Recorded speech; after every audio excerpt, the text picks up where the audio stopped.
नमस्कार दोस्तों, क्या कभी आपने सोचा है कि मृत्यु के बाद हमारी आत्मा कहाँ जाती है? क्या सब कुछ बस वहीं खत्म हो जाता है या फिर वहीं से असली सफ़र शुरू होता है? माइकल न्यूटन एक क्लिनिकल हिप्नोथेरेपिस्ट थे। शुरू में वो पास्ट लाइफ या री इनकारनेशन जैसी चीज़ों पर विश्वास नहीं करते थे। उनका काम सिर्फ पेशेंट्स को हिप्नोटाइज करके उनके इमोशनल ट्रॉमास को हील करना था। लेकिन एक दिन एक पेशेंट ने हिप्नोसिस के दौरान कुछ ऐसा कहा जिसने न्यूटन की सोच हमेशा के लिए बदल दी। वो बोला कि मैं अपने पिछले जन्म की मौत देख रहा हूँ और अब मैं अपने शरीर से निकल चुका हूँ। मैं एक रोशनी की ओर बढ़ रहा हूँ। न्यूटन हैरान रह गए। ये सिर्फ एक बार नहीं था। जैसे जैसे उन्होंने हजारों लोगों को डीप हिप्नोसिस में डाला तो सबने मौत के बाद का अनुभव, लाइट टनल, स्पिरिट गाइड्स और सोल ग्रुप्स, इन सब के बारे में लगभग एक जैसी बातें बताई। यानी यह कोई इमेजिनेशन नहीं थी, बल्कि एक पैटर्न था, एक ऐसा पैटर्न जो हर आत्मा की जर्नी को दिखा रहा था। इन्हीं हजारों के स्टडीज, रिसर्चेस और अनुभवों को मिलाकर माइकल न्यूटन ने एक किताब लिखी, जर्नी ऑफ सोल्स। यह किताब हमें बताती है कि मृत्यु अंत नहीं है, ये तो आत्मा की एक बड़ी यात्रा की शुरुआत है, जहां वो अपने शरीर से मुक्त होकर अपने असली घर लौटती है, अपने स्पिरिट गाइड से मिलती है और अगले जन्म की तैयारी करती है। तो आज के इस वीडियो में हम इसी अद्भुत सफ़र पर चलेंगे और जानेंगे डेथ से लेकर रीबर्थ तक की पूरी कहानी, step by step, chapter by chapter. तो चलिए शुरू करते हैं जर्नी ऑफ सोल्स, आत्मा की रहस्यमयी यात्रा, जिसका पहला स्टेप है डेथ एंड डिपार्चर। इस चैप्टर में न्यूटन की अपने पेशेंट्स पर की हुई रिसर्चेस बताती हैं कि मरने का पल उतना डरावना नहीं होता जितना हम सोचते हैं। जैसे ही आखिरी सांस निकलती है, आत्मा धीरे धीरे शरीर से अलग होने लगती है। एक पेशेंट ने कहा कि डॉक्टर, मैं अपने शरीर को नीचे देख रहा हूँ, मेरा परिवार रो रहा है, लेकिन मैं अब उस दर्द से फ्री हूँ, मुझे बहुत हल्का लग रहा है। यानी शरीर खत्म हो गया, लेकिन आत्मा अभी भी जिंदा है। कुछ आत्माएं शुरुआत में थोड़ी कंफ्यूज्ड रहती हैं। उन्हें लगता है कि मैं अभी भी यहाँ हूँ, पर मेरा शरीर क्यों नहीं हिल रहा। वो अपने परिवार के पास मंडराती हैं, रोते हुए परिजनों को देखती हैं। धीरे धीरे उन्हें एहसास होता है कि वो अब अलग हो चुकी हैं। इसके बाद आत्मा को एक अजीब सी रोशनी दिखाई देती है, एक सुरंग जैसी लाइट टनल जो आत्मा को अपनी ओर खींच रही होती है। वो रोशनी डर नहीं बल्कि अपनापन देती है, जैसे कोई माँ अपने बच्चे को गोद में बुला रही हो। न्यूटन के एक पेशेंट ने कहा कि जैसे ही मैं उस रोशनी की ओर बढ़ा, मुझे बस एक अनोखी शांति मिली। वहाँ कोई डर नहीं था, बस प्यार था।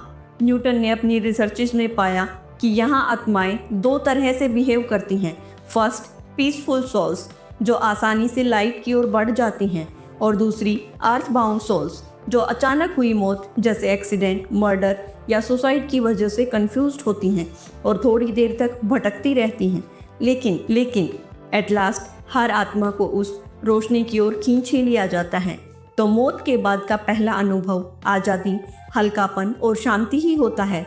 मीन्स जिस मौत से हम सबसे ज़्यादा डरते हैं वो असल में अंत नहीं बल्कि एक शुरुआत है नई यात्रा की। और इस यात्रा का अगला स्टेप है gateway to the spirit world, यानी आत्मा का अपने असली घर की ओर पहला प्रवेश। आगे न्यूटन कहते हैं कि जैसे ही आत्मा इस टनल ऑफ लाइट में प्रवेश कर जाती है, वो धीरे धीरे खिंचती चली जाती है। आत्मा को ऐसा लगता है कि जैसे वो किसी लंबे सफ़र के बाद अपने असली घर लौट रही हो। इस गेटवे पर आत्मा का अकेले स्वागत नहीं होता, उसे वेलकमिंग स्पिरिट्स मिलते हैं। ये कभी परिवार के सदस्य होते हैं जो पहले ही मर चुके होते हैं, तो कभी स्पिरिट गाइड्स होते हैं जो हर जन्म में उसके साथ रहते हैं। उनका काम होता है आत्मा को डर से निकालना और उसे एहसास दिलाना कि वो अकेली नहीं है। न्यूटन लिखते हैं कि जब आत्मा इस लाइट टनल को पार करती है तो उसके सामने एक नया संसार खुल जाता है, एक ऐसी जगह जहाँ शरीर नहीं सिर्फ एनर्जीज हैं। और यहाँ से फिर आत्मा का अगला स्टेप होता है अपने स्पिरिट गाइड से मुलाकात का, जो हर जन्म में उसकी मदद करते हैं। न्यूटन के एक पेशेंट बताते हैं कि मैंने देखा कि मेरी दादी की आत्मा मेरा इंतजार कर रही थी। वो रोशनी के रूप में थी, लेकिन उनकी एनर्जी बिल्कुल वैसी ही थी जैसी मैंने अपने जीवन में महसूस की थी। इस मुलाकात से आत्मा को सुरक्षा और बिलोंगिंगनेस का एहसास होता है, जैसे कोई लंबी यात्रा से लौटकर अपने परिवार से मिल जाए। हर आत्मा का एक या एक से अधिक गाइड्स होते हैं। ये बहुत इवॉल्व आत्माएं होती हैं जो उसकी ग्रोथ में मदद करती हैं। उनका काम होता है आत्मा को शांत करना, उसे एहसास दिलाना कि वो सही जगह पर है और फिर धीरे धीरे अगले स्टेप्स के लिए तैयार करना। कई बार आत्मा को वहाँ अपने पुराने प्रियजनों से मिलने का अवसर भी मिलता है, लेकिन न्यूटन क्लियर करते हैं कि ये कोई फिक्स मुलाकात नहीं होती। असल में वो आत्माएं उसके सोल ग्रुप से जुड़ी होती हैं। तो चलिए जानते हैं कि ये सोल ग्रुप क्या होता है। स्पिरिट वर्ल्ड में एंट्री और होमकमिंग के बाद आत्मा अब अपने सबसे महत्वपूर्ण पड़ाव की ओर बढ़ती है, अपने असली परिवार से मिलने की ओर। लेकिन ये परिवार शरीर वाला नहीं होता, ये होता है आत्मा का असली परिवार, जिसे कहते हैं सोल ग्रुप। कोई भी आत्मा अकेली यात्रा नहीं करती, वो एक ग्रुप ऑफ सोल्स के साथ जुड़ी होती है। ये वही आत्माएं होती हैं जो बार बार हमारे साथ अलग अलग जन्मों में आती हैं। कभी वो हमारी माँ बनती हैं, कभी दोस्त, कभी जीवन साथी और कभी कोई दुश्मन भी। लेकिन असल में इन सब का उद्देश्य हमें कुछ सिखाना होता है। न्यूटन ने अपनी रिसर्च में पाया कि एक टिपिकल सोल ग्रुप में लगभग 10 से 25 आत्माएं होती हैं। हर ग्रुप का एक एनर्जी सिग्नेचर होता है, यानी हर आत्मा की एनर्जी अलग अलग पर आपस में जुड़ी होती है। सोल ग्रुप लेवल्स में भी ऑर्गेनाइज्ड होती हैं, जैसे beginner level soul, intermediate souls और एडवांस्ड सोल। बिगनर सोल में वो आत्माएं आती हैं जो डेवलपमेंट की पहली सीढ़ी पर होती हैं। इनका फोकस होता है बेसिक सर्वाइवल, इमोशंस और सेल्फ अवेयरनेस सीखना। धरती पर ये अक्सर संघर्षों से गुजरती हैं। ये सिंपल और कठिन जीवन चुनती हैं। इनकी एनर्जी स्पिरिट वर्ल्ड में हल्की और कम चमक वाली होती है। जैसे कोई आत्मा जो पहली बार मानव जीवन जी रही हो, उसे गुस्सा, डर और दुख जैसी भावनाओं को समझने में वक्त लगता है। इसके बाद इंटरमीडिएट लेवल की आत्माएं आती हैं। ये आत्माएं कई जन्म ले चुकी होती हैं और धीरे धीरे मैच्योरिटी दिखाने लगती हैं। इनका फोकस होता है रिस्पॉन्सिबिलिटीज़, रिलेशनशिप्स और कंपैशन सीखना। ये लोग अक्सर समाज में योगदान देते हैं, टीचर बनकर, डॉक्टर बनकर या मार्गदर्शक की भूमिका निभाकर। स्पिरिट वर्ल्ड में इनकी एनर्जी ज़्यादा ब्राइट और स्टेबल होती है। इसके बाद आती हैं एडवांस्ड लेवल सोल। ये आत्माएं बहुत हाई लेवल पर होती हैं। इनका फोकस होता है विजडम, सेल्फलेस सर्विस देना और यूनिवर्सल लव सीखना। धरती पर ये अक्सर बड़े नेताओं, आध्यात्मिक गुरुओं, दार्शनिकों या हीलर्स के रूप में आती हैं। स्पिरिट वर्ल्ड में इनकी एनर्जी बहुत पावरफुल और अट्रैक्टिव होती है। ये अक्सर छोटी आत्माओं की गाइड बनती हैं। ऐसे लोग जिनके कर्मों से पूरी मानवता प्रभावित होती है, जैसे महात्मा गांधी आदि। इसके बाद आती हैं मास्टर लेवल सोल्स। ये आत्माएं रेयर होती हैं और लगभग इनलाइटनमेंट के करीब होती हैं। इनका काम है दूसरे सोल्स को गाइड करना, स्पिरिट ग्रुप्स को ऑर्गेनाइज करना और कॉस्मिक नॉलेज साझा करना। धरती पर ये कभी कभी जन्म लेती हैं और जब आती हैं तो समाज में गहरी छाप छोड़ जाती हैं। न्यूटन ने कहा कि इन आत्माओं की एनर्जी चमकदार, सुनहरी या नीली होती है। तो दोस्तों, आत्मा के भी लेवल्स होते हैं। इनकी अपनी एक अलग लर्निंग जर्नी होती है। कोई छोटा है, कोई बड़ा है, लेकिन हर आत्मा अपने तरीके से इवॉल्व हो रही है। कोई गलती या हार बेकार नहीं जाती। हर अनुभव आत्मा की ग्रोथ का हिस्सा है। इसके अलावा न्यूटन के कई पेशेंट्स ने बताया कि सोल ग्रुप्स के भीतर भी कुछ आत्माओं का रिलेशन बहुत गहरा होता है। इन्हें हम सोलमेट्स या ट्विन सोल्स कह सकते हैं। ये आत्माएं हमेशा आपके सबसे करीब होती हैं। चाहे वो किसी भी रूप में जन्म ले, तो हर रिश्ता हमारी सोल की ग्रोथ का हिस्सा है। कोई माँ बनकर नर्चरिंग सिखाता है, तो कोई दोस्त बनकर लॉयल्टी सिखाता है और वहीं कोई दुश्मन बनकर पेशेंस और फॉरगिवनेस सिखाता है। तो दोस्तों, स्पिरिट वर्ल्ड में आत्मा का सबसे गहरा अनुभव होता है अपने सोल ग्रुप से मिलना। लेकिन अब सवाल ये है कि आत्मा को कैसे तय किया जाता है कि उसका अगला जन्म कहाँ और किस रूप में होगा। तो यह बिल्कुल वैसा ही है जैसे एक स्टूडेंट अपना अगला कोर्स सेलेक्ट करता है। अपने पिछले जन्म से सीखे हुए चैलेंजेस को रिवाइव करने के बाद आत्मा सोचती है कि अब मुझे किस क्लासरूम में जाना है, कौन सा लेसन पढ़ना है और किस टीचर के साथ पढ़ाई करनी है। तो यह सब सोचकर आत्मा एक काउंसिल ऑफ एल्डर्स के सामने जाती है। ये एल्डर्स इवॉल्व बीइंग होते हैं जो आत्मा को उसके कार्मिक पैटर्न और स्पिरिचुअल ग्रोथ समझाते हैं। वे आत्मा से पूछते हैं कि तुम्हें अब अगले जन्म में क्या चैलेंजेस चाहिए और तुम किन लेसन्स को सीखने के लिए तैयार हो। इसके लिए स्पिरिट वर्ल्ड में आत्मा के सामने एक बड़ी लाइफ स्क्रीन या होलोग्राम खोला जाता है। यहाँ आत्मा को पॉसिबल फ्यूचर लाइफ्स दिखाई जाती हैं, अलग अलग देश, अलग अलग परिवार और अलग अलग चैलेंजेस। ठीक उसी तरह जैसे कोई मूवी ट्रेलर देखते हैं कि उस फैमिली में पैदा होने का अनुभव कैसा होगा, किन स्ट्रगल्स और ब्लेसिंग्स का सामना होगा, किस किस आत्मा से मुलाकात होगी, मीन्स सोलमेट्स या कार्मिक पार्टनर कौन होंगे। न्यूटन कहते हैं कि हर आत्मा को 2-3 लाइफ ऑप्शन दिए जाते हैं और आत्मा अपने लेसन के अकॉर्डिंग अपना नेक्स्ट लाइफ चुनती है। और इसके लिए आत्मा हमेशा आसान लाइफ नहीं चुनती, वो अक्सर ऐसी लाइफ सेलेक्ट करती हैं जहां उसे ग्रोथ मिले, भले ही वो पेनफुल हो। उदाहरण के लिए, अगर किसी ने पिछले जन्म में पावर मिसयूज़ की तो वो अगले जन्म में गरीब परिवार चुन सकता है ताकि ह्यूमिलिटी सीख सके। और फिर जन्म से पहले आत्मा अपने दूसरे सोल से एग्रीमेंट करती है, जैसे कि कोई आत्मा आपका माता या पिता बनेगी, कोई दोस्त या दुश्मन बनेगा या कोई पार्टनर बनकर आपकी ग्रोथ में मदद करेगा। यह सब सोल ग्रुप प्लानिंग में होता है। न्यूटन कहते हैं कि no meeting is accidental, means हर इंसान जो हमारी ज़िंदगी में आता है वो किसी न किसी स्पिरिचुअल कॉन्ट्रैक्ट का पार्ट होता है। अब लाइफ सेलेक्ट हो जाने के बाद आत्मा एनर्जी बीइंग से गुड बाय कहती है। फिर एक गाइड उसके साथ रहता है और उसे अर्थ की ओर ले जाता है, और इसी प्रोसेस को कहते हैं entering the tunnel of birth. धीरे धीरे आत्मा अपनी स्पिरिट मेमोरी भूल जाती है क्योंकि उसे नए जन्म में सीखना है। टनल ऑफ बर्थ में एंट्री करने का मोमेंट एक्साइटमेंट और डर का एक मिक्सचर होता है।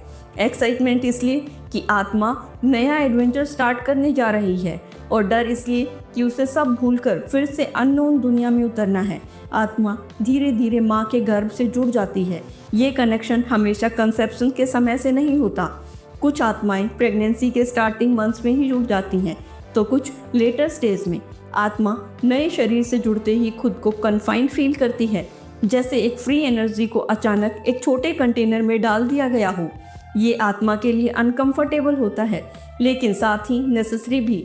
फिर धीरे धीरे आत्मा फीटस के डेवलपिंग ब्रेन से कनेक्शन बनाती है। यही कनेक्शन सबकॉन्शियस और इंट्यूटिव माइंड का आधार बनता है। फिर जैसे जैसे बर्थ टाइम नज़दीक आता है, आत्मा अपनी स्पिरिट वर्ल्ड की यादें भूलने लगती है। ये भूलना एक डिवाइन मैकेनिज्म है ताकि इंसान नए सिरे से सीखे और पुराने मेमोरी पैटर्न डिस्टर्ब ना करे। बस कुछ इंप्रेशंस बच जाते हैं जिन्हें हम कहते हैं इंट्यूशन या इनर वॉइस। न्यूटन की रिसर्च के अनुसार आत्मा जब नया जीवन चुनती है तो वो सिर्फ रैंडम लाइफ जीने नहीं आती। हर आत्मा का एक स्पेसिफिक पर्पस होता है, ग्रोथ, बैलेंस और सीखना। न्यूटन कहते हैं कि जब सब कुछ सोल पर्पस के हिसाब से होता है। कुछ आत्माएं तो इमोशनल लेसन सीखने आती हैं, जैसे patience, forgiveness, love and courage. और वहीं कुछ आत्माएं कार्मिक बैलेंसिंग के लिए आती हैं। अगर पिछले जन्म में कोई गलती हुई तो इस जन्म में आत्मा उस कार्मिक इम्बैलेंस को बैलेंस करने आती है। वहीं कुछ एडवांस्ड सोल अपना उद्देश्य रखते हैं दूसरों की ग्रोथ में मदद करना, जैसे टीचर्स, हीलर्स। तो इन सब बातों के अकॉर्डिंग पेन पनिशमेंट नहीं है, बल्कि ग्रोथ का एक टूल है। अगर हमें हर जन्म में आसान ज़िंदगी मिले तो हम ग्रो नहीं कर पाएंगे।